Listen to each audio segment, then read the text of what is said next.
Hello നമസ്കാരം, ദിനേശ് മാധവാണ്. ഞാനിപ്പോൾ ഇന്ന് വന്നത് വിനായകൻ സാർ മൂപ്പര ഫേസ്ബുക്ക് പേജിൽ പറയണ്ടായി, എല്ലാവരും ചത്തു ചത്തു ചത്തു.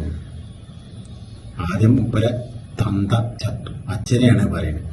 എന്താണ് ഇയാളങ്ങനെ? പിന്നെ എല്ലാവരും നമ്മളിപ്പോൾ ഇന്നലെ മരിച്ച PS സഖാവിനെ പോലും അയാൾ അങ്ങനെയാണ് പറയുന്നത്.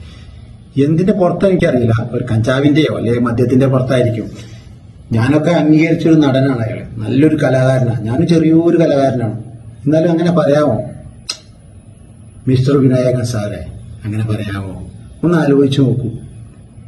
ചിലപ്പോൾ മദ്യത്തിന്റെ പുറത്തായിരിക്കും പറഞ്ഞത്, പക്ഷെ മദ്യമൊക്കെ ഇറങ്ങിയിട്ട് ഒന്ന് ഇതൊന്നും എഴുതിയത് ശരിയാണോ ഒന്നും നോക്കൂ. കാരണം നാളെയൊക്കെ നിങ്ങൾ ഉയരങ്ങളിൽ എത്തേണ്ട ഒരു നടനാണ്. അതുകൊണ്ട് അങ്ങനെയൊക്കെ പറയാതെ നിന്നൂടെ? ഇനിയെങ്കിലും അങ്ങനത്തെ കാര്യങ്ങളൊക്കെ ഒന്നും പറയാതിരിക്കുക.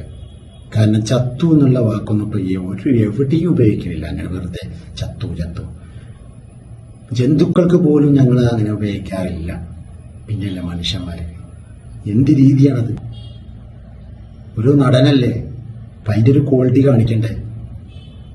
അപ്പൊ അത് മിനിമം ആ ക്വാളിറ്റിയും കാണിക്കും വിനായകൻ സാറെ. എനിക്ക് ഇത്രേ പറയുള്ളൂ. അപ്പൊ ശരി, അടുത്ത വീഡിയോയുമായി വീണ്ടും കാണാം. നമസ്കാരം.